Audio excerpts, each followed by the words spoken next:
In a village nestled by a shimmering river lived a young boy named John.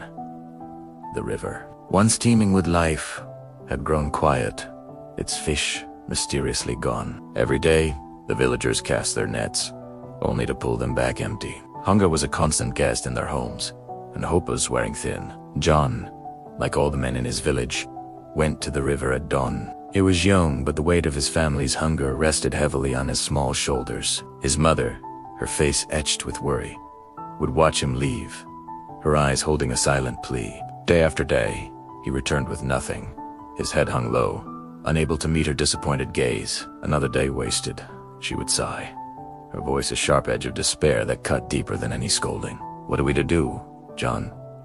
Are we to starve? Her words weren't meant to be cruel, but fear made them so, and they echoed in John's ears long after she spoke. One morning, as the sun painted the sky in shades of orange and pink, John felt a faint tug on his line. His heart leaped. He pulled with all his might, his hands trembling with anticipation. There, thrashing at the end of his line, was a fish, but it was tiny, barely larger than his hand. His first thought was of his mother. This was not enough to feed them, but it was something. It was proof he hadn't failed completely. He could almost hear her disappointed voice. Is this all? This won't even make a mouthful. The thought stung. As he was about to unhook the little fish, he looked into its small, shimmering eye. It seemed to be pleading with him. A strange feeling washed over John. He thought of the empty river, the hungry villages, the desperation in his mother's eyes. He remembered the elders' stories of the river spirit, who rewarded kindness and punished greed. Taking this one small fish felt wrong. It felt like taking the river's last hope. With a deep breath, John made a decision. He carefully unhooked the tiny creature. Go on, little one, he whispered.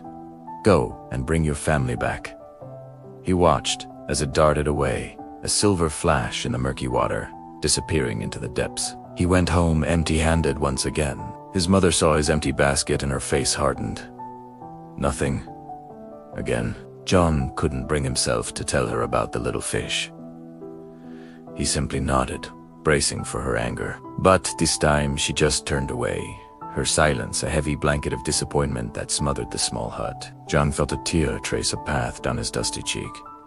He felt he had failed everyone. The next morning, a cry of astonishment echoed through the village. It started with one fisherman, then another, then a chorus of joyous shouts. John and his mother rushed to the riverbank.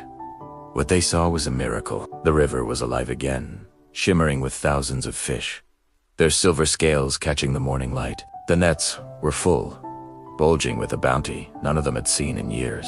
The villagers laughed and cheered, their faces transformed by relief and joy. In the midst of the celebration, an old fisherman pointed towards John.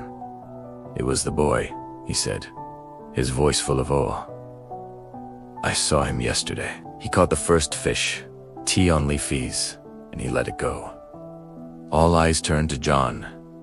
His mother stared at him, her expression a mixture of disbelief and dawning understanding. She finally saw the strength in her son, not in the fish he brought home, but in the kindness he had shown. She pulled him into a tight embrace. Her tears now, tears of pride. You saved us, John, she whispered, her voice thick with emotion. You saved us all.